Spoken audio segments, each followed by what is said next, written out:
चेन्नई के अपोलो अस्पताल में भर्ती तमिलनाडु की मुख्यमंत्री जयललिता की हालत बेहद नाजुक बनी हुई है।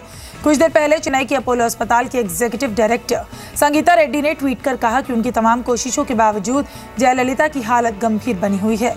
अपोलो अस्पताल की ओर से जारी हेल्थ बुलेटिन के मुताबिक उन्हें एक्मो सहित दूसरे लाइफ सपोर्ट सिस्टम पर रखा गया। आज सुबह उनकी एक सर्जरी भी की गई है। अपोलो अस्पताल के आसपास 5000 अतिरिक्त पुलिस जवान को तैनात किया गया। केंद्र सरकार तमिलनाडु सरकार के संपर्क में है। केंद्रीय स्वास्थ्य मंत्री जेपी नड्डा ने प्रधानमंत्री नरेंद्र मोदी को जयललिता के स्वास्थ्य की जानकारी दी है। केंद्रीय मंत्री वेंकैया नायडू चेन्नई जा रहे हैं। तमिलनाडु की मुख्यमंत्री जयललिता की हालत अभी भी बेहद नाजुक है। उन्हें लाइफ सपोर्ट सिस्टम पर रखा गया। चेन्नई के अपोलो अस्पताल में भर्ती जयललिता लगातार डॉक्टर्स की निगरानी में है। अपोलो अस्पताल के मुताबिक उनकी भरपूर कोशिशों के बावजूद जयललिता की हालत बेहद नाजुक है। लंदन के डॉक्टर रिचर्ड बेल की सलाह ली गई है। दिल्ली के एम्स से भी डॉक्टर्स की एक टीम को जयललिता के इलाज के लिए चेन्नई भेजा गया है। हम रेगुलर उनके साथ टच में हैं और हम ईश्वर से कामना करते हैं कि वो जल्द स्वस्थ हों। और हमने अपने डॉक्टर्स की टीम वहाँ all India institute of medical sciences की भेजी है।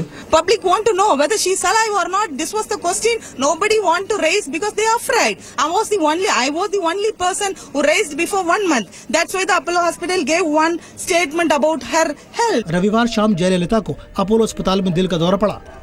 22 नवंबर को बुखार और डिहाइड्रेशन के बाद जयललिता को अपोलो अस्पताल में भर्ती कराया गया था। पिछले कुछ दिनों से जयललिता की तबीयत में सुधार हो रहा था। 19 नवंबर को जयललिता को आईसीयू से हटाकर अलग कमरे में रखा गया। जयललिता की खराब तबीयत को लेकर उनके समर्थक सदमे में हैं। तमिलनाडु के साथ साथ पूरे देश में जयललिता के लिए दुआएं हो रही हैं।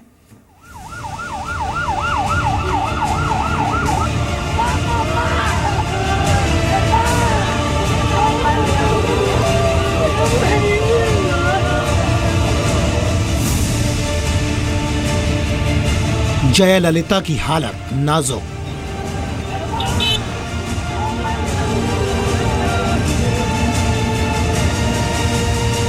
अपोलो अस्पताल के बाहर लोगों की आंखें नम।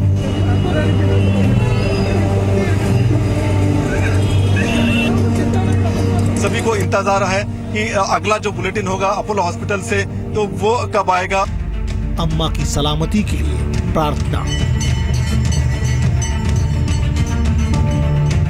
हम एकदम ठीक होने के लिए हम लोग पूजा किए है।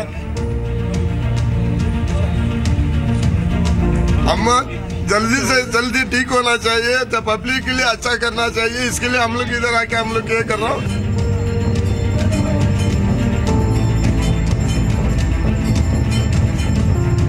चेन्नई की सड़कों पर समर्थकों की भीड़।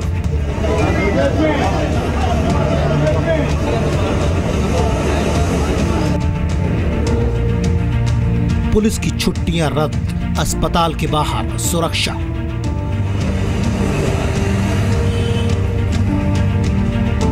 अम्मा के लिए देश भर में दुआ। जयललिता के लिए दीवानगी की ऐसी तस्वीरें आम है और यही वजह है कि जयललिता 2016 में लगातार दूसरी बार सत्ता में वापस आईं और एक नया रिकॉर्ड बनाया। आपको दिखाते हैं जयललिता की जिंदगी का ये सफर।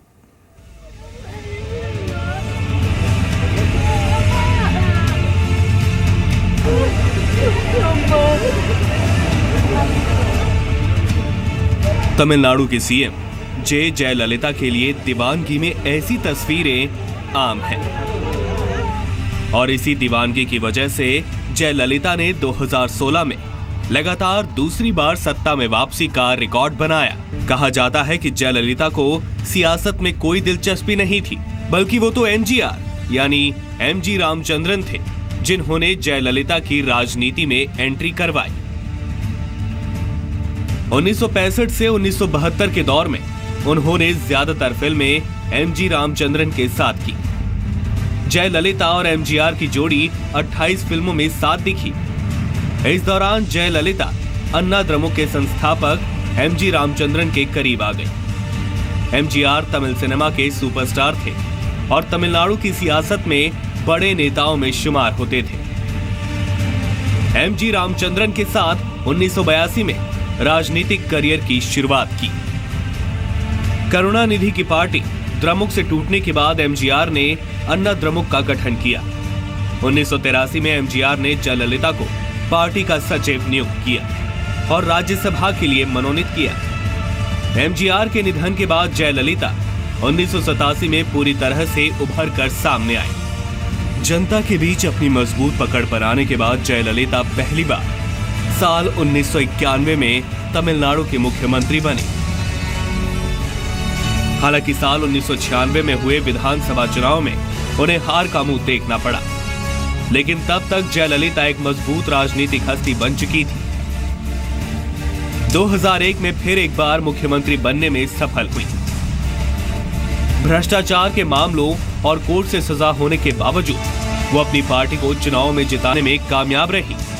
जयललिता ने मुख्यमंत्री के तौर पर कुर्सी संभाल ली, लेकिन सुप्रीम कोर्ट ने उनकी नियुक्ति को अवैध घोषित कर दिया और उन्हें अपनी कुर्सी अपने विश्वस्त मंत्री ओ पन्नीरसेल्वम को सौंपनी पड़ी और वो खड़ाऊ राज चलाने लगी। जब उन्हें मद्रास हाई कोर्ट से कुछ आरोपों से राहत मिल गई तो वो मार्च 2002 में फिर से मुख्यमंत्री बन गए। अप्रैल 2011 में जब 11 दलों के गठबंधन ने 14वीं राज्य विधानसभा में बहुमत हासिल किया तो जयललिता तीसरी बार मुख्यमंत्री बनी। उन्होंने 16 मई 2011 को मुख्यमंत्री पद की शपथ ली और 2016 में जयललिता एक बार फिर सीएम बनी।